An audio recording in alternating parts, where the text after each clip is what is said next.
'cause I'm a fool for your love.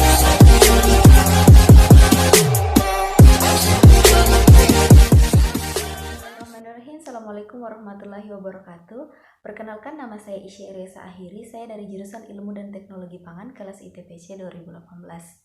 Jadi di sini saya akan mencoba menjelaskan materi dari mata kuliah aplikasi bioteknologi pangan. Jadi materi yang saya akan jelaskan di sini ada 4 poin, yaitu yang pertama, pentingnya mempelajari mata kuliah aplikasi bioteknologi pangan. Yang kedua yaitu bioteknologi pangan konvensional dan modern. Yang ketiga yaitu teknologi DNA, dan yang terakhir yaitu mikrobiologi pangan. Langsung saja pada materi pertama, yaitu pentingnya mempelajari aplikasi bioteknologi pangan. Pertama-tama saya akan menjelaskan apa sih bioteknologi pangan itu. Jadi bioteknologi pangan adalah pemanfaatan prinsip-prinsip ilmiah yang menggunakan makhluk hidup untuk menghasilkan produk dan jasa guna kepentingan manusia. Ilmu-ilmu pendukung dalam bioteknologi pangan meliputi mikrobiologi, biokimia, genetika, biologi sel, teknik kimia, dan enzimologi. Dalam bioteknologi biasanya digunakan mikroorganisme atau bagian-bagiannya untuk meningkatkan nilai tambah suatu bahan. Jadi bioteknologi di sini dia tidak hanya dimanfaatkan dalam industri makanan, tetapi telah mencakup berbagai bidang seperti rekayasa genetika, penanganan polusi, penciptaan sumber energi, dan sebagainya. Nah, mengapa penting kita untuk mempelajari mata kuliah bioteknologi pangan di sini? Jadi pentingnya itu kita bisa mendapat berbagai manfaat. Di antaranya yaitu dengan mempelajari aplikasi bioteknologi pangan, kita bisa mengolah suatu bahan menjadi beberapa produk. Contohnya seperti susu. Dari yang tadinya susu, kita bisa mengolahnya menjadi beberapa produk pangan, yaitu di antaranya bisa diolah menjadi yogurt, keju, dan juga mentega. Nah, selanjutnya itu kedelai, kita bisa mengolahnya menjadi kecap dan tempe. Oke, lanjut pada materi bioteknologi konvensional dan modern. Pertama yaitu bioteknologi konvensional. Jadi bioteknologi konvensional merupakan bioteknologi yang memanfaatkan mikroorganisme untuk memproduksi alkohol, asam asetat, gula, dan atau bahan makanan lainnya. Nah, contoh produk yang dihasilkan dengan menggunakan bioteknologi konvensional yaitu pertama produk pengolahan susu, yaitu yogurt, keju, dan juga mentega. Yang selanjutnya yaitu produk makanan yang bukan dari olahan susu. Contohnya yaitu kecap, tempe, tape, anggur, dan juga roti. Nah, saya akan menjelaskan salah satu proses pengolahan dari produk susu yaitu yogurt. Untuk membuat yogurt, jadi untuk membuat yogurt itu pertama-tama susu dipasteurisasi terlebih dahulu, selanjutnya sebagian besar lemak dibuang. Mikroorganisme yang berperan dalam pembuatan yogurt ada 2, yaitu Lactobacillus burgarius dan Streptococcus thermophilus.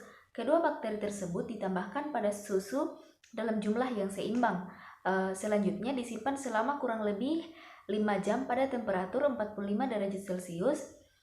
Jadi selama penyimpanan pH akan turun menjadi 4,0 sebagai akibat dari kegiatan bakteri asam laktat. Selanjutnya susu didinginkan dan dapat diberi cita rasa.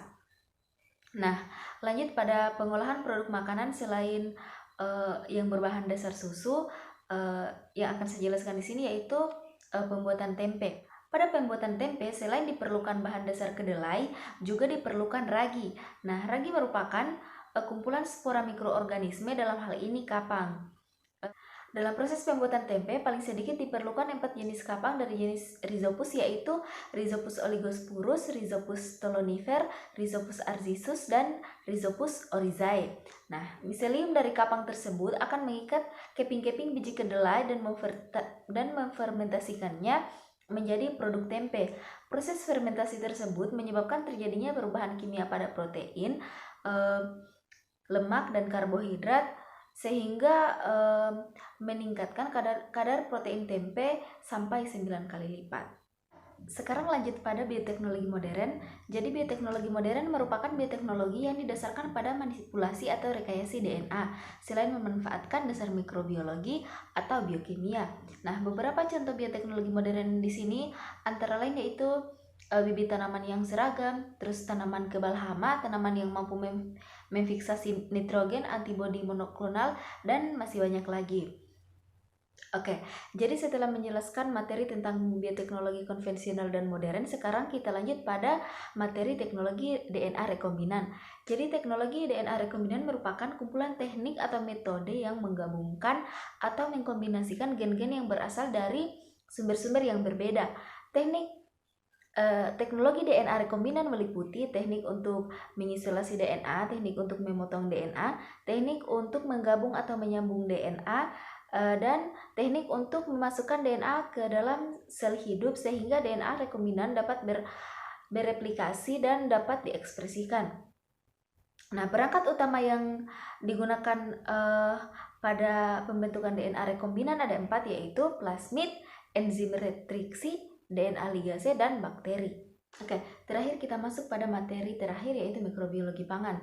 Jadi, bahan pangan merupakan medium yang rentan ditumbuhi oleh mikroba karena mengandung nutrisi yang dibutuhkan bagi pertumbuhan mikroba. Pertumbuhan mikroba pada bahan pangan biasanya digolongkan menjadi 2 kategori, yaitu yang pertama, pertumbuhan mikroba pada bahan pangan yang diinginkan, yang kedua yaitu pertumbuhan mikroba yang tidak diinginkan.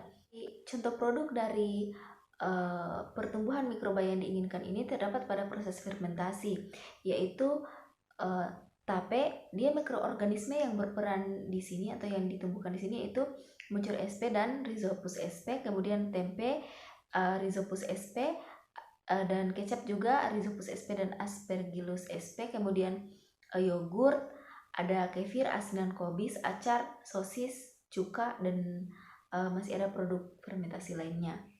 Sementara pertumbuhan mikroba yang tidak diinginkan, contohnya dia kerusakan pada bahan pangan yang ditimbulkan oleh mikroba patogen. Jadi demikian materi yang bisa saya jelaskan tentang pentingnya mempelajari mata kuliah bioteknologi pangan, kemudian bioteknologi konvensional dan modern, teknologi DNA, dan mikrobiologi pangan. Lebih dan kurangnya mohon dimaafkan. Assalamualaikum warahmatullahi wabarakatuh.